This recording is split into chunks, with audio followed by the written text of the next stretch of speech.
And so, yet another year passes and the three main space sims are still doing their own things. And also X4 was there. So, like every year, TheYamiks is taking his big bloody beating stick to check the pulse on the usual suspects and see what they've accomplished. Or stopped moving entirely. Was it a good year, a bad year, or maybe it was simply one of those years of all times? And to just make it a bit more fun, compare each one of them and see which one won the Space Dad's award or the Space Nerd's hearts. Star Citizen, the Ultra Mega Poly Eternal Tech Demo. Elite Dangerous, the most complete, stagnating pool of great experiences. No Man's Sky, the Kitty Crayon Vomit Gem of the gaming industry. And also X4 was there. So, which one's actually worth playing? Or which one are you even rooting for? Well, let's take a look. Since every year, I try to mix up the order in which we slice open and examine these pioneers and pinnacles of what space sims have to offer, well, this year, let's kick it off with the most polarizing one, Star Citizen, and the amazing Dig That. Most of us here, in the back of our head, have had a dream game in mind. The one where you pilot a futuristic spacey ship through the void, seeing incredible sights, landing on alien planets to walk through exotic flora, geology, and atmospheres, watching impossible alien animals roam the frontier before heading somewhere with a cityscape to trade what you found in the wild for better ships and better equipment, finding yourself in the middle of an adventure with space pirates, then after winning the battle, trying to keep your ship in one piece, fighting fires, making repairs, and rigging up your systems and engineering so you got enough power to limp back home to get your ship back in fighting shape before the next adventure begins. Now, when it comes down to it in space games, there's something about Elite Dangerous that has the flying through space part on lock. Nothing else touches that aspect of it yet. But for filling out the rest of the dream game that we've had since kids, Star Citizen been in hot pursuit through 2025 now. Since I last did this with TheYamiks Escobar, a lot has happened. The year opened with quasi-grazers, what everybody knows as space cows starting to make an appearance, expanding the animal kingdom with different variants based on the biomes they live in. Fauna is a crucial ingredient in the make everything feel alive nachos, so every new one helps. Static server meshing, the biggest of tech milestones the game needed, was implemented, which finally uncorked the bottle for the genie to pop out and start unleashing some of the more interesting things we've been waiting on for quite a while. For those unfamiliar, server meshing turns single large universe shards into smaller connected servers to distribute the processing load, giving you better stability, higher player count, seamless movement between the servers, and the headroom to implement the more ambitious things in space life. Guys, we just have to consider how much of a progress CAG is making right now. Is it stable? Probably not. But is there progress? Oh yeah, this is progress. To paint the picture a little better, we're talking a huge player cap jump from 50 to 650 player shards, virtual elimination of the 30K era crashes that plagued the game throughout development, and most dramatic of all, the first interstellar trip to a new star system. You can now navigate a wormhole with no loading screens to a whole new place in the universe called Pyro, with its own volatile star, 6 planets, 6 moons, 13 space stations, the first asteroid bases, and a unique culture among the inhabitants. This is also where the beginnings of a more nutritious MMO experience began. Contested zones were introduced as the dungeon/extraction shooter areas. Overarching narratives began. System-wide skirmishes expanded to an intergalactic conflict, as well as isolated medical anomalies becoming an existential threat. Rather than it just being lore that's broadcast in the background about them, both narratives requiring players to step into the story with their ships, gear, and investigative resources, and the collective actions of players spurred tangible changes in the universe. And this was just 2025's opening hand. Additional creatures were added, including the big Shai-Hulud apex predator Valakar, which serves as the finale of some of the new MMO-style raid gameplay. Players finally got served up with meaningful large group gameplay involving interlocking segments that had you flying from one planet to the next, assaulting facilities, risking radiation exposure, and looting the Valakar for rare items that could be traded with the first alien immigrant the game has seen in any form. Wickelow's Emporium full of curiosities emerged as the primordial version of crafting, where recipes of items around the verse could be exchanged for unique useful items like weapons, ships, and even a combat mech suit. Other roads led to trading with Wickelow, like the Hather facilities, which is a sandbox activity where you fight through facilities, gathering the items you need to power on an orbital mining laser that blows open a cave to mine rare materials in. And the Onyx facilities, which are a major component of one of the narratives and lead to all kind of missions, including a fight with a very impressively animated boss fight of sorts. For years, all the content we were delivered was just a new way to earn credits, which was cool, but it felt like a pretty static loop. Earn credits and buy ships till you got them all, or at least the ones you want. 2025's raids, dungeons, and sandbox activities, combined with an expanding reputation system with different factions, finally added progression to the game. Not the kind of progression with character level numbers and stats, but the organic kind with factions trusting you with higher tier work, gear, ships, and tools that have to be earned and can't be bought with credits or cash, but you can't hold a good citizen down. So inevitably, this led to the birth of the player economy. Not everybody's gonna want to run into a dark cave to kill Copians for their horns or pursue ace pilots with rare metals in their pockets. Before 2025, there wasn't much to buy from each other besides a few weapons that really weren't that hard to get. Now we got billionaires whose sole gameplay loop is arbitrage, buying low, selling high. Third-party marketplaces have popped up online to facilitate sales and trades. Quite the little capitalist revolution. Being such a large-scale game with so many details, big and small, you're bound to run into things of a more divisive nature. Can't please everybody, boss. Tier Z item recovery was implemented this year, which for some was the best thing since sliced space bread. It allowed people to finally wear their finest armor and weapons without worrying about losing it. If they were killed, they'd wake up in a med bed still wearing it instead of the medical gowns we had before. Kind of a big deal because it's a huge injection of diversity in the armor and weapons you see around the verse, because you can bring out the good stuff instead of leaving it at home, which most folks appreciate. On the other hand, it also means those weapons and armor can't be looted by other players, which piss some people off to no end.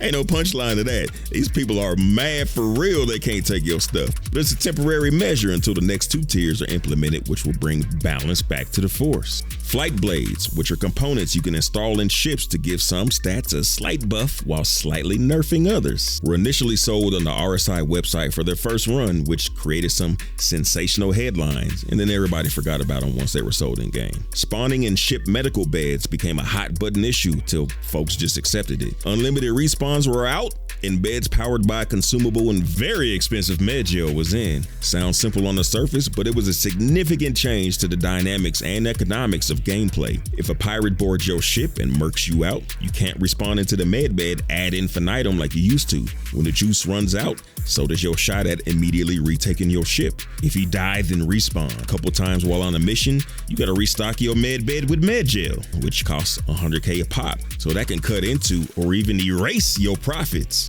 Med bed tiers started dictating the maximum distance you could be from the ship and still respawn into it, which the jury's still out on that one. The highest tier bed lets you respawn into it from across the solar system. So instead of putting those beds on ships that you would actually fly a smaller ship away from and maybe utilize that respawn range, well, they put it on a ship where you never actually need that and removed it from the capital ships where you just might use it. So 2025 ain't been all sunshine. In fact, been pretty rainy. The landscapes and the cities of Pyro always been picture perfect until CIG started unleashing dynamic weather systems. We went from 2D clouds to static volumetric clouds to dynamic volumetric clouds that moved and morphed naturally, some of which became storm clouds that make it rain harder than your favorite lap dance lounge. Storm clouds form, precipitation falls, water accumulates, making wet terrain, puddles, and a visibility hazard. And when it's really getting down, thunderstorms develop and produce lightning, which can take out your ship mid-flight. Dynamic snowfall was also added in areas that already have snow, but since it doesn't accumulate, doesn't make much of a difference to the experience. Star Citizen wouldn't be Star Citizen without new ships and whips. About 24, give or take, were released over the year. Too many to get into, but the simple but useful Anvil Asgard has secured a lot of hearts and minds in the verse. Some say it looks like the Chieftain, or the Halo Pelican, or the Aliens movie Halcyon dropship. I say it looks dope on the outside, but Spartan on the inside. Folks dig it though. But for me, the standout ship that really pours some Mountain Dew into the verse is the Gray's Market Shiv. It's a quote-unquote manufacturer that throws various salvage ship parts together to make one rickety junkyard ship for the masses to afford. Might sound like it's about to shake itself apart. Might not be the one you want to pick up the dancer from the lap dance lounge in. Or maybe it is. But it's a solid performer that gets it done, even if it ain't pretty. This is the type of thing I want to see more of. It's just a ship, but it makes things feel a little more real when there's a guy out there welding together used parts to sell to you to make a buck. It almost is pretty in its jankiness. What's definitely pretty is the third star system to enter the verse, second this year. The NYX star system brings a new city built into a giant bored out asteroid, a new super dense asteroid belt called the Glacium Ring, where a lot of the resources and action is housed, and among a lot of other things, clashes with the Vanduul. The Vanduul is humanity's main antagonist, like the Thargoids are in Elite. Up until now, we've only seen them in dev videos that Squadron 42 revealed, and that one dead one being experimented on in the Onyx facility. But now they done showed up and showed out, crashing out hard with some mysterious human faction in NYX. NYX borders Vanduul space, so the incursions will be numerous and belligerent like Morbo's kids. It's good times for the OG backers who waited years for this fight. There have been way too many additions in 2025 to list them all here, so this list has been pretty condensed. But the biggest update is what we're testing right now.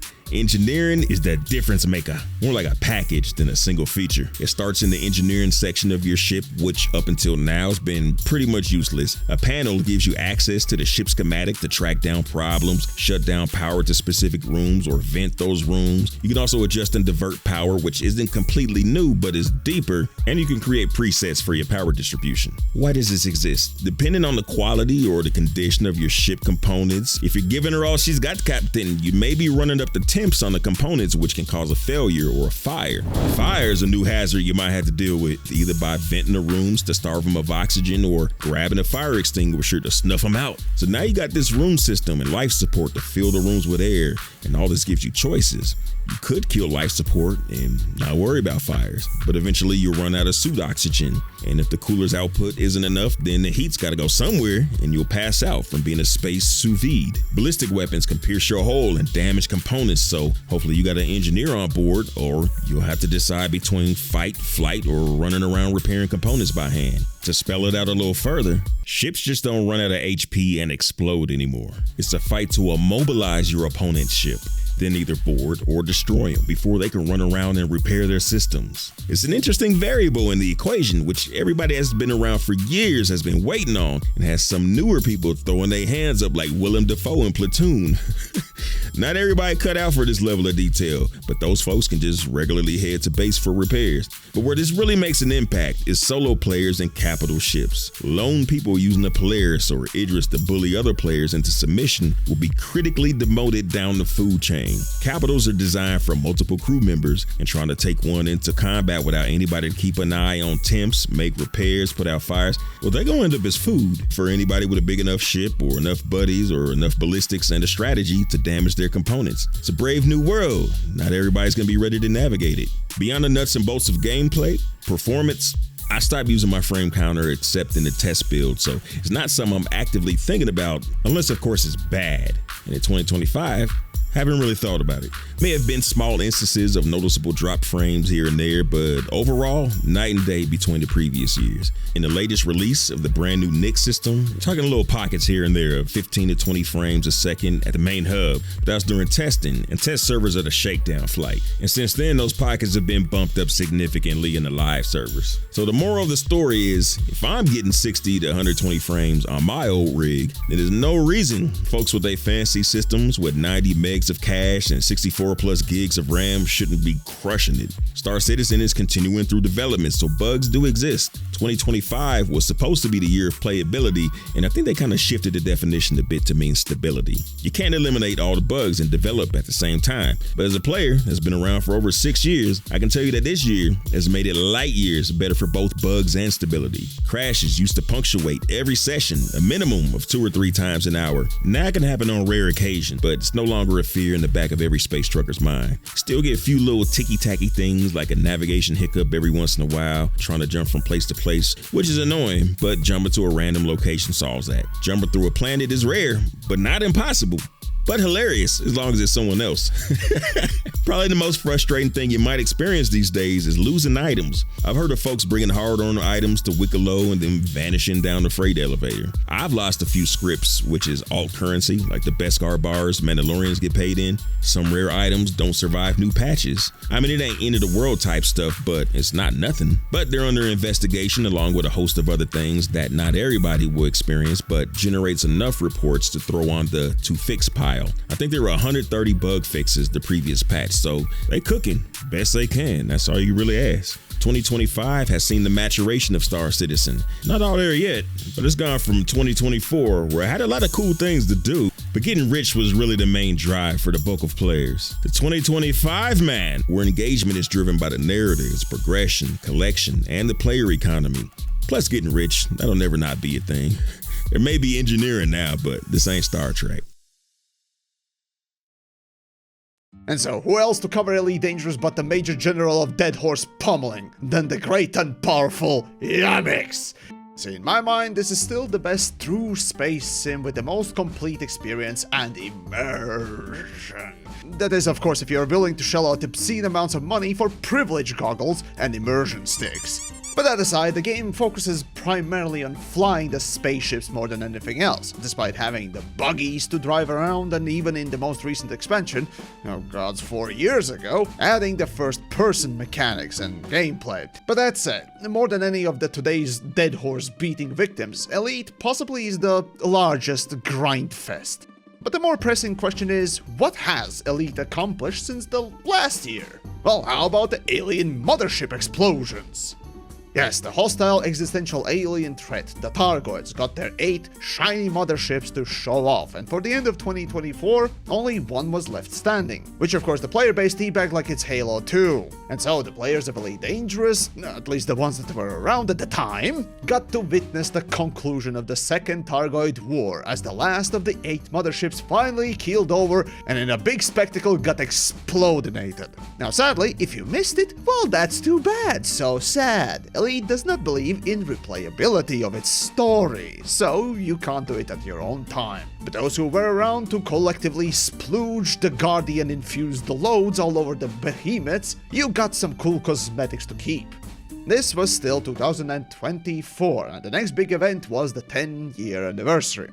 Even though TheYamiks was taking a years-long break from Elite at the time in light of the new monetization push, but we'll get into that. For this event, TheYamiks made the only community-made anniversary celebratory video, other than the officially PR fluff piece that they made. And yes, TheYamiks' version is totally better. The game itself got a new life injected into its development, with new ships, a couple of updates, and all that really shook up the game and its community to a point that player numbers reached levels not seen since the disastrous Odyssey expansion flop about 3 years before. Now, in light of this, even players dusted off some of that collective dust, as the biggest expedition, The Distant Worlds, a community-organized event, resumed its operation after that Odyssey garbage. So, if you want to partake, well, the registration is still open.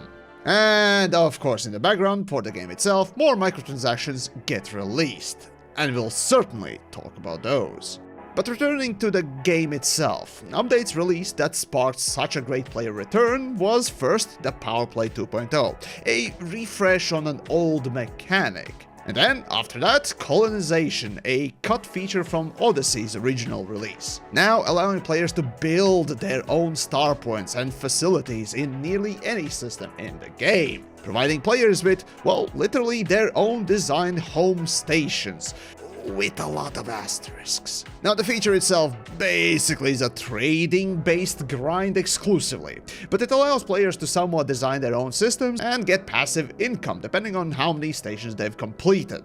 A decent but rather buggy and simple feature that, like previous feature update, the Powerplay 2.0, was better than we had before. Now, what the Colonization fails to do is provide the player with gameplay beyond just trading. You can't set up what stations sell, what taxes you put on them, what interior decorations are placed. It's a very template-driven trading goal, and on a weekly basis you get, well, passive income, and that's about it. After that, the second feature update came in the form of an updated guild system called squadrons, possibly the most mishandled, broken waste of potential ever.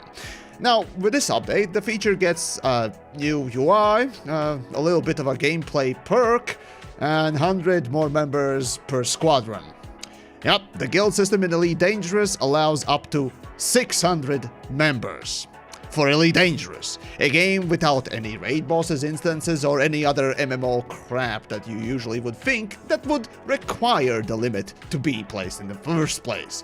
Honestly, at this point, it's pretty hard not to point at other games or projects, like for example for, let's say, Star Citizen, that allows more than 1,000 player guilds. Oh look, they even allow 10,000. Oh, that's amazing. But Elite? Ugh, what a waste of time. But okay, moving on then to the last added jingling keys for the Space Dad distraction, the new ships. Corsair, a copy-paste of Python, made horribly overpowered to a point that you start to wonder, what the hell is the point of any other ship in the rest of the game? After that, we got Panther Clipper, the largest ever cargo ship that was released with Colonization and a community goal that benefited from trading gameplay. To further drive the FOMO tactics, in order to sell the pay-to-win access to the ship. Oh, right, did I forget to mention? Yeah, well, all these new ships were released for paying customers first. As in, the people who bought the microtransactions. Anyways, moving on, we got Type 11. The best ever mining ship that was also released with a community goal that benefited from a mining ship. Do I see a pattern? And because I've been taking my sweet time to finish this damn thing, they've released already Caspian and released it. Basically, this is supposed to be a large exploration ship. And to make it appealing, not only it looks like something that came out of Star Trek, coming equipped with a unique frameshift drive allowing for a 6x multiplier from a neutron star instead of regular 4x, breaking the records on single jump maximums, reaching over 530 light years. But that's not all, it also comes equipped with a unique hull or bulkheads, allowing for faster, steeper dive into a planet. And this is not to say anything about rest of the stats or the balance of the ship. Now, for any game, it's really cool to see new content, and for a spaceship-centric game, it's really nice to see new spaceships arise. And it's even better to see these new spaceships being really powerful. However, at the same time, it really is not that hard to see why these new spaceships are always a step above whatever came before it, why they are so powerful, or why all of a sudden, out of nowhere, they get new modules that just perform better than anything before, and no other ship can equip. And I rightfully back in the day called them pay-to-win packages. And of course, to make these microtransactions even more appealing, developers time-gate these ships off for the 3 months, before giving access to the rest of the plebeians for in-game credits. So yeah, this was the reason why I took a break for a year. Oh, and before you snarky little shits mention this, yes, Star Citizen is even worse, don't you worry about that. But I'm not covering it today, now am I?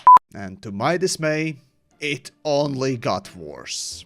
See, just recently, Elite Dangerous attempted to sell a $38 space station. But unlike the ships, they wanted this station, with the unique features, of course, instantly buildable too, to be exclusive to the money purchases. So no longer it was the cuddly regular pay to win, where the main advantage is the time you get to skip. But this was the exclusive pay to win, the one that everyone thinks when they hear the term.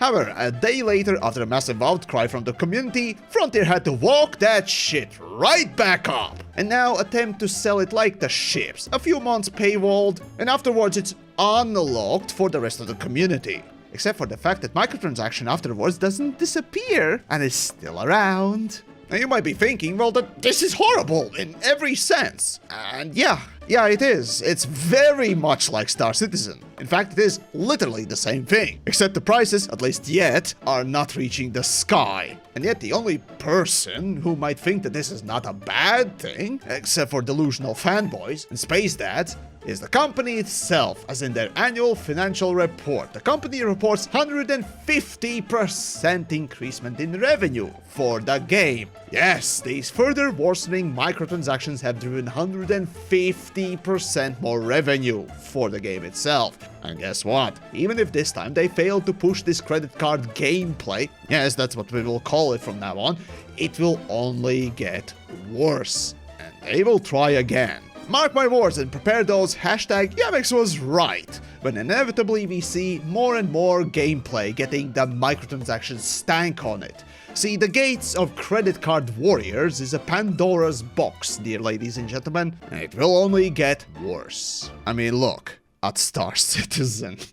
On a positive side, throughout the year, developer has been releasing community goals with different rewards, not only in form of credits, but also special items, sometimes cosmetic, other times special modules, which are really nice. But the more modules get introduced into the game, the more you have to wonder, is this just not the form of digital pollution? I mean, the outfitting screen already is a mess. Maybe it's time to change something, meaning the UI, and getting rid of useless modules, like most of Experimental tab. Additionally, a unique event took place at the end of the year. A permit-locked system was finally unlocked, and inside we found a unique type of a planet. A rather hostile planet where during the daylight, like in the film Riddick Chronicles, you would burn. But what's the significance of this plant? There was a community goal for it, but nothing. It does nothing, it just looks pretty. Now, as for the future plans, well, the development team has stopped producing their monthly streams called Frontier Unlocked, and instead opting for pre-prepared video releases instead. It's kind of funny that none of the PR efforts from Frontier ever seems to last longer than a few months. But that's beside the point. With the released vague roadmap of 2025, as per usual to Frontier's lax delivery dates, the delays were only a matter of time. In this case, the very last feature of 2025, now called Operations, gets delayed till early 2026, with a vague description of, well, it's gonna be some new missions, I guess, for on-foot FPS combat, taking part both in the planets and inside megaships. Yes, finally, the blandest and most basic bitch tier FPS gameplay is getting something? Question mark? Now, what most people fail to notice seems to be the promise to rebalance the FPS combat. Right, because again, this has been taking me a decade what it feels like to release the damn thing, but they released these FPS rebalance changes, and yeah, they're better than what we got before. Now, both the laser and kinetic weapons are closer together in the consistency of the damage they deal, but there's a lot more that needs to be done before the FPS gameplay for Odyssey actually becomes even mediocre, and as a resident FPS tryhard, I beg of you, just avoid it. I really think that the FPS is gonna ruin your experience for the rest of the game, so rather just not touch it at all. This change, a step in the right direction among 20, if not 40 different other steps that need to be taken. As for news on 2026, well, there's nothing. Not at least yet. What we can make educated guesses on are, well, a few. Definitely there will be more ships released, which all of them will be driven by marketing, meaning that they will be, one way or another, very good, and, well, most likely overpowered in order to sell those microtransactions, rather than, make the game better. And maybe, almost certainly at this point, Frontier will also attempt to push the microtransactions even further, like what they just tried with the station, so stay vigilant. Basically, just more monetization with little to no content or value to you as a customer. And for that, honestly, I'm worried. I'm worried for Elite Dangerous more and more. Oh well, what a perfect time to shift to a game that was never really criticized for its monetization. Almost. And keeps delivering with high-quality DLCs. I'm talking about X4 Foundations by Egosoft. I'm Captain Collins, and big thanks to TheYamiks for having me here to talk about its current state. Although the game's gigantic, I try to keep it short. X4 Foundations is space sim sandboxing at its finest. It's a solo experience in a fully simulated universe where you can lead your own faction. You decide your playstyle. Fly around in a small ship to trade, mine, or fight, or manage an empire with massive stations, fleet, and diplomatic agents. The game is yours to shape as you like. There are story missions that add depth, but you're never forced down that path. And unlike many other space games, every trade impacts the economy, and every ship must be built from intermediary goods, made from raw materials that you or other factions mine and process. It's not just for your benefit, but for every faction in the universe. And the scale is staggering. From tiny fighters to capital ships, from stations to races to factions, there is so much to do, and that richness holds up for hundreds of hours of gameplay. Over the years, Egosoft has added a lot. 4 major DLCs have expanded the galaxy with new quests, stories, ships, characters, and mechanics. But more recently, there's been a shift in strategy. In February 2025, they released a smaller DLC, the Hyperion Pack.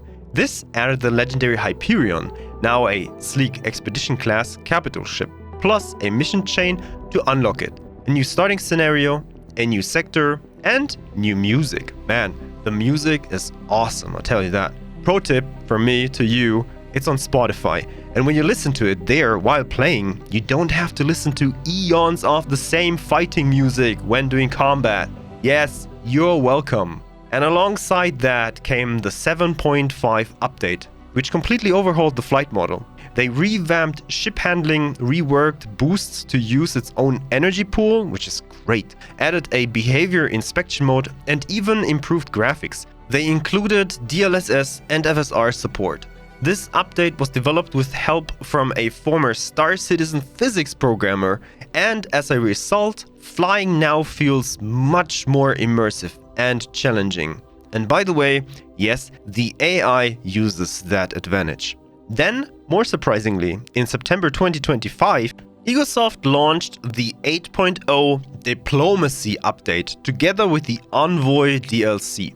The Diplomacy update is free for everyone and introduces an embassy room in your player headquarters where you can host faction ambassadors, hireable agents, diplomacy and espionage specialists, who you can send on missions to spy, negotiate, or even interfere in faction relationships. Yes, not just your own.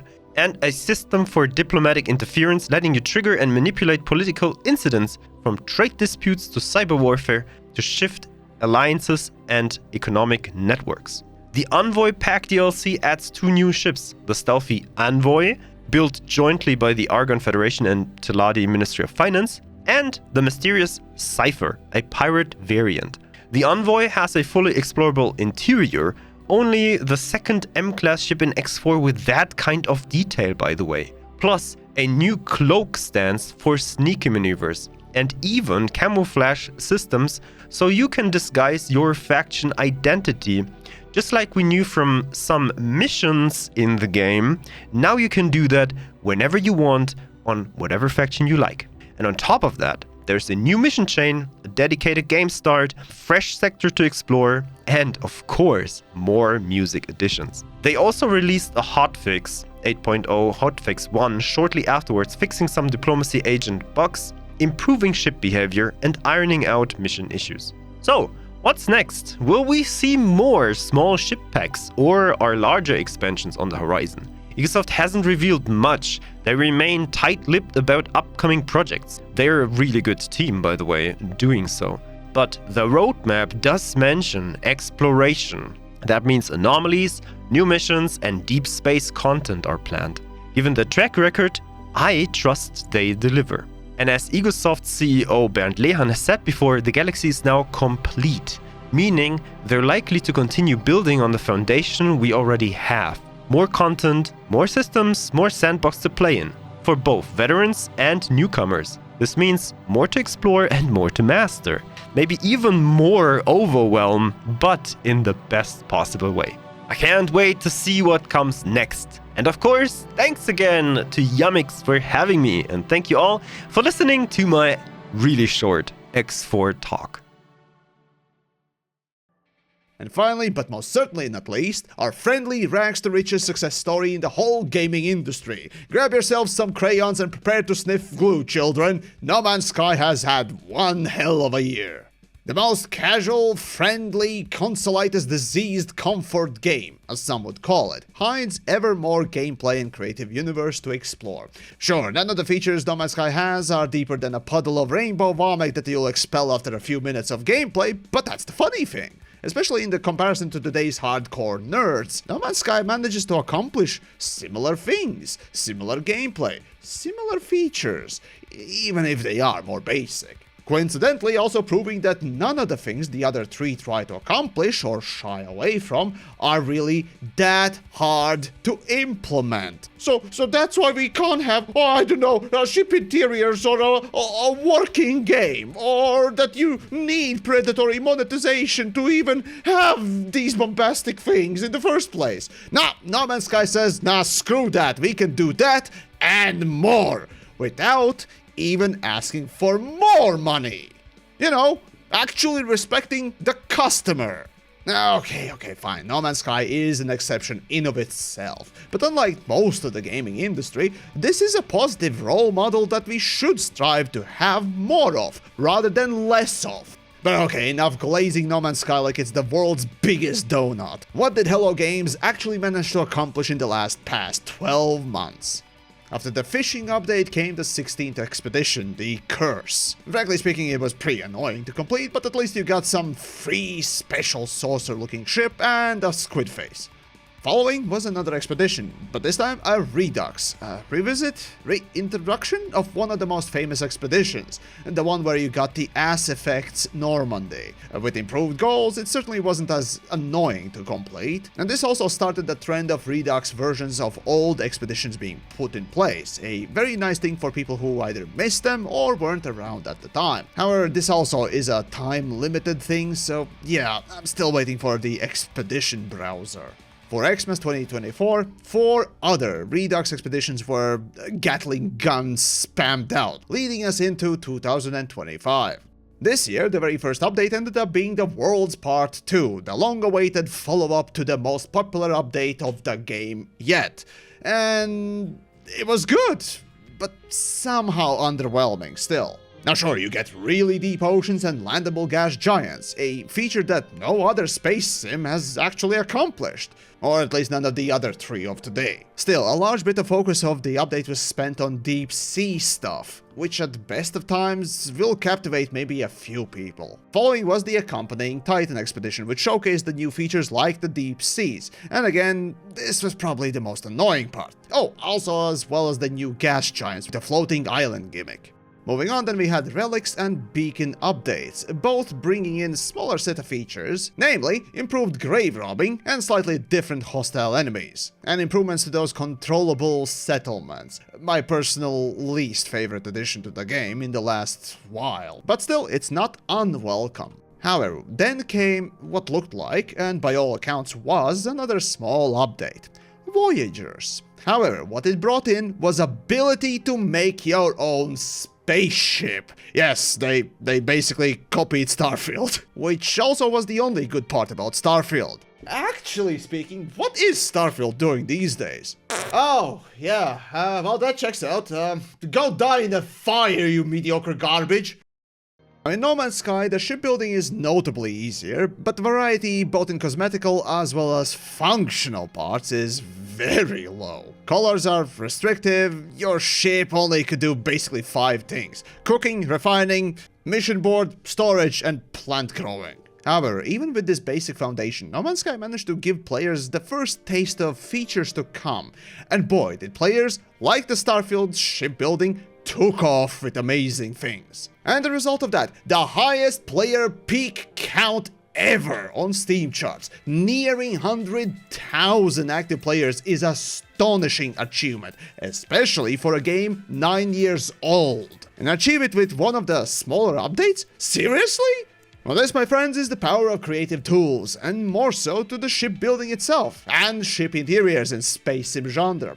So let it be said again, there is something utterly amazing about having your own spaceship that is not just a flying coffin, but a whole environment.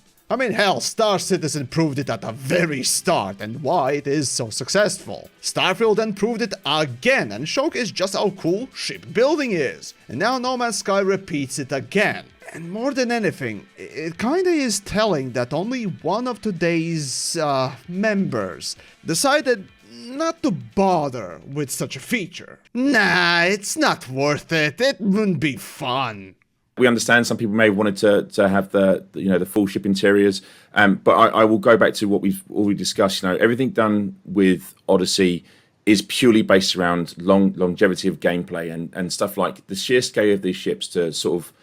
It would be fun, in my opinion, and I'm happy to be at odds with different people in the chat, which I'm sure I will be. It would be fun to run up the steps the first 5, 6, 7 times, but then after you've done that 1,000 times, you're probably going to be a little bit more, I just need to get into my ship. And especially if you are leaving someplace in a hurry in a big ship, you probably wouldn't want to be spending 10 minutes running down the corridors as people are laying into your ship. So a lot of this stuff is done to enhance the gameplay. And to focus on really those core gameplay loops which we spoke about. But for me, I think it's something I'm used to, and it's there. You've seen it now. But anyways, back to No Man's Sky. And finally, we got the Breach Expedition, built upon showcasing the Corvette building and adding little things like EVA gameplay. Yep, surprise, surprise, for a space game to have EVA. What a brilliant idea, right? Starfield, you fucking hack! And so, right after the Breach Expedition, another Ass Effect expedition takes place, and that's it for news, at least for now. Like it is always, the future content of No Man's Sky is never talked about by the developers, and as for their next game, Light No Fire, also nothing new has come about. Though one thing is certain, the Corvette, shipbuilding, and features surrounding it will expand, but for that we'll have to see for what the next year brings. Alright then, so there it is, the short list of the 4 biggest space games out there. All of them close to a decade old, or more. And more than anything, it's rather fascinating to see how each of them struggled, succeeded, and failed in their own unique ways. Star Citizen once more donning its glossy coat and shiny suit to dazzle the whales, while the onlookers aside, like me, just yell out, "Hey, are you a real boy? I mean game. Are you a real game now?" while seeing this. Not to mention the ever-expanding, increasing, and bulging, you may say even bursting, microtransactions store filled with even more and more things to purchase. Not only for 10, 20 bucks, but for 100, 200, and more. It's a perpetually delayed microtransaction store with amazing marketing team. And I got plenty of things to say about it, but I'll leave it at that. Elite Dangerous releasing more ships and occasional features sounds like an enticing thing, yet there is a very noticeable change in monetization practices. A very dangerous dip into further exploitative microtransactions that remind you awfully lot of Star Citizen, but without the dazzle and pizzazz. Elite is getting more development and attention, that's for sure, but it comes with strings attached. Very smelly microtransaction strings that spell out 3 letters.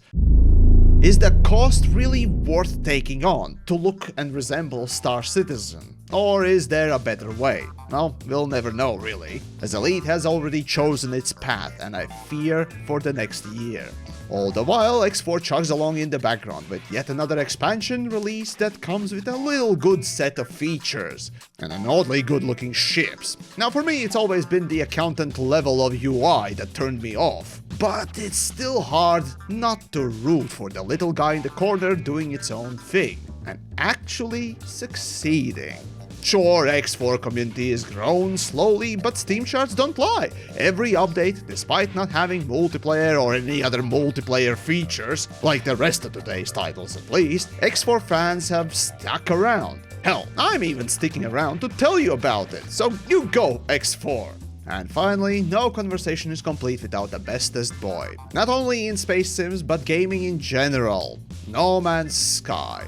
Yet again releasing free updates throughout the year with more content and features, improved old ones, even special events called expeditions. And the best that the space dads can do is cope as hard as they can, saying, "Oh, but it looks like a child's game," while grabbing their $1,000 immersion sticks and playing with their totally grown-up super realistic space Flight Simulator Ultra game they dumped thousands of dollars in through microtransactions. It genuinely is astonishing to see just how unreasonably positive No Man's Sky is, this year breaking their own records alone, and not even with the mega update Worlds Part 2 at the least, but with a smaller one where they copied Starfield's shipbuilding and offering the holy grail of space sims, the ship interiors, and even some EVA action.